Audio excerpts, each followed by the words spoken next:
La parole est à Monsieur Delperré.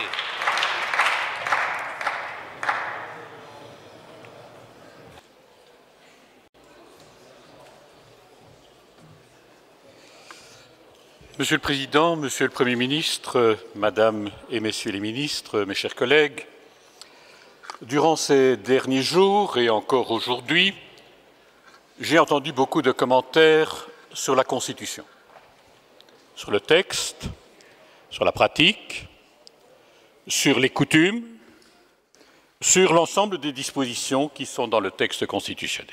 Et je voudrais faire à ce sujet deux mises au point. La première mise au point, on a cité beaucoup de textes, 46, 96, etc. Il y en a un qui n'a pas été cité. Or, c'est peut-être le plus important. C'est le texte qui devrait figurer dans cet hémicycle, en lettres d'or, au fronton de notre Assemblée. C'est l'article 101. Vous le connaissez tous, par cœur, évidemment. Le texte dit ceci, je le rappelle pour ceux qui ont la mémoire courte, les ministres sont responsables devant la Chambre des représentants. C'est un article fondamental. C'est un article qui exprime les fondements mêmes de notre régime parlementaire. Les ministres, c'est aussi la Constitution qui le dit, ont le droit d'entrer dans chacune des chambres. Nous avons le droit de leur demander de s'expliquer. Et s'ils n'expliquent pas, ou si les explications ne sont pas convaincantes, nous sommes en droit d'en tirer toutes les conséquences. Ils ont un droit d'entrer, nous avons aussi le droit de montrer la sortie.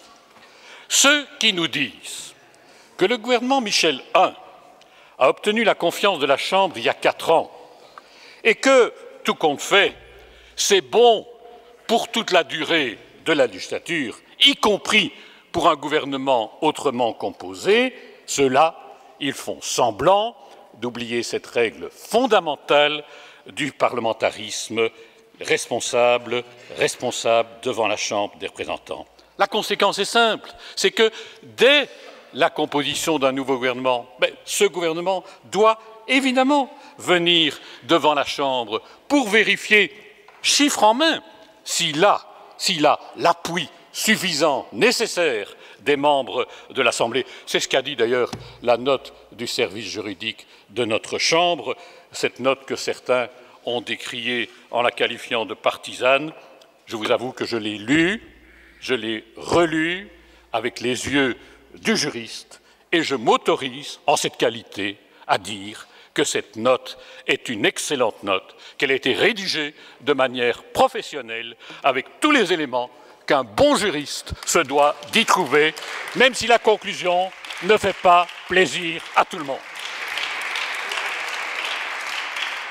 J'ajoute, pour autant que de besoin, que le gouvernement n'a pas seulement besoin de l'appui, de la confiance au premier jour de son existence, il en a besoin tout au long de sa vie, tout au long de son existence. La confiance, ce n'est pas qu'un moment, la confiance s'inscrit dans la durée, la confiance se vérifie en permanence. Ça, c'est l'ABC de la démocratie. Ma deuxième remarque, elle est très simple. On a beaucoup discuté ces derniers temps, gouvernement remanié ou gouvernement nouveau. Mais c'est vraiment un problème qui n'a pas d'intérêt. La réalité, elle est simple, la réalité est simplissime. Le gouvernement Michel I, il était assis sur une chaise avec 4 pieds. C'était une quadripartite. Aujourd'hui, il est assis sur un tabouret qui est un trépied, qui est une tripartite. Eh bien, il faut être aveugle pour voir qu'un tabouret, ce n'est pas une chaise, et qu'une chaise, ce n'est pas un tabouret.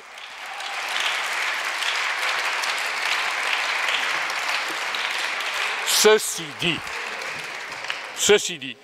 et compte tenu de ce que je viens d'expliquer gentiment et simplement, il est clair que nous appuyons la motion d'ordre la wesh et consorts.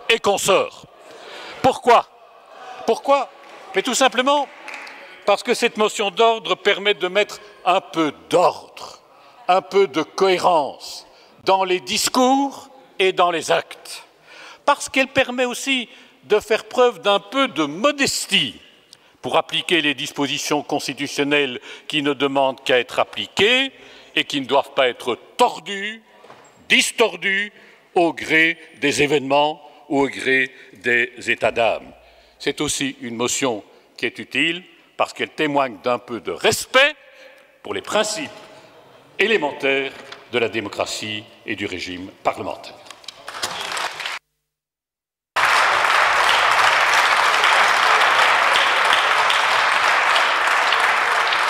Merci, Monsieur Delperret.